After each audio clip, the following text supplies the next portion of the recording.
Tough first half from us, I thought. Poor start to the game. They gave us a lot of trouble down their left side. Probably should have been up 2 or 3-0 in the first 10 minutes. I thought Andre Blake bailed us out a bit with some big saves. And we created some chances in the second half, pushed the game a little bit, but never really made them uncomfortable, which I would have liked to have made them a little more uncomfortable on the night. But good effort. I think we learned a lot about our group. It's a good exercise for guys that maybe haven't gotten a lot of minutes to see what a real game looks like against a very good opponent. It's funny, everyone wants to talk about how athletic MLS is, and everyone's big, fast, and strong, and then you look out there as it kicks off, and they're a lot bigger, a lot faster, and stronger in a lot of ways. So it was, again, a good exercise for our guys, though. Andre hasn't gotten a whole lot of chances this year just because of the way Zach's played, but it seems like when he gets them, he takes advantage of them. Yeah, he's a very talented young goalkeeper. There's no secret to that's the reason why he was the #1 pick. He's a very good asset that we have, a great young goalkeeper and a guy that I think has a bright future. Not only with our club, but I think beyond that, in Europe. I think he's that talented. I think he's a kid that should have the desire to play overseas. He's already done the international part of things with Jamaica, and now the next step for him is to obviously get starting here and then move on after that.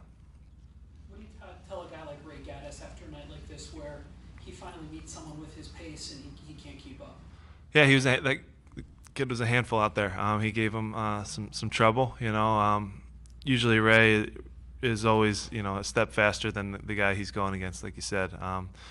So it's again a good exercise for him to see. Wow, there's bigger and stronger and faster out there. He had a guy that was on an island. It wasn't just on Ray, either. There could have been some better job in front of him, a better job, with the center backs next to him too.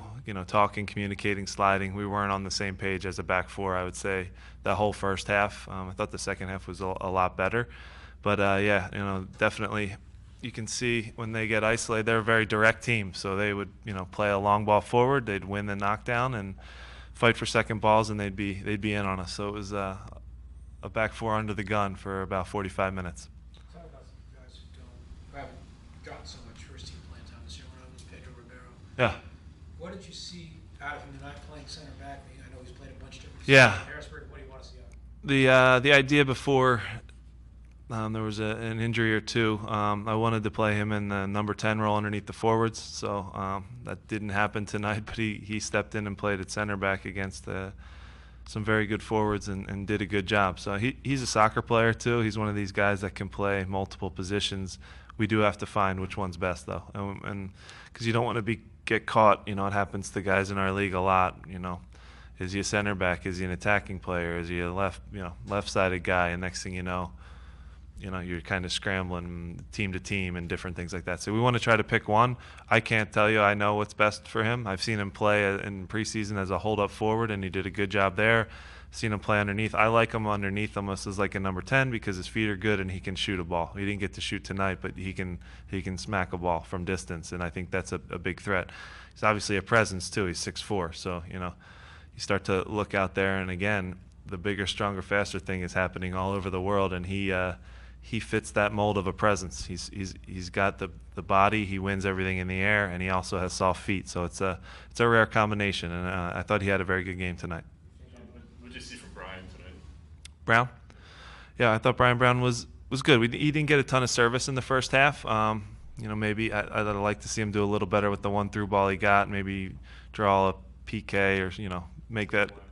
Exactly. Yeah. Exactly.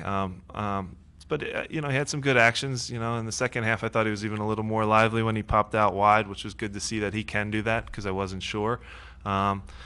He did okay defensively too, because that's a part of what we're asking our forwards to do, to at least show it to one side and cut passing lanes off. He did well with that. We threw a lot of information at him quickly. He's a young 21-year-old kid and didn't get many shots. I think he got one shot off, but he's usually a guy who's looking to set himself up to shoot almost anywhere on the field, and he's good at it. I've seen it in training. All the guys have seen it in training. It's now just a matter of when there's 10 guys paid to stop you, it's a little harder, you know. And then especially his first start to be against a team of that quality, it's challenging. So he doesn't touch the ball as much as you probably would in an MLS game, you know. So he doesn't get the chances that you might see in a game if we're playing an MLS team. So it was good for him though. I thought he showed he's pretty fit. You know, he got through 75 minutes and he felt okay afterwards, and a lot of positives to take away from Brian. Jim, were you pleased with the way the guys responded in the second half? Showed a lot of life down the stretch. Yeah. The message to the second group, you know, before they went in was that it's a real game. You know, this team doesn't look like they're in preseason. You know, they looked fit. They looked, you know, organized. They're, you know, obviously there's a lot of interchange and new faces coming in and out, and with the subs, but they have a way of playing, and their coach, credit to him, he does a great job with them. That's why they finished middle of the Premiership. You know, they're a direct team. They're very direct, and they attack with numbers. It almost looked like a 4-2-4 in a lot of ways tonight, and especially in the first half when they came at us. Settled down a little bit though, and I thought the second half we actually had a lot of the play, which was encouraging. Jim, I know you've been down the road before with these international friendlies, be they against Yeah. the Manchester Uniteds and the Real Madrids of the world, or some of the lesser teams from Europe Yeah. that come over here anyway.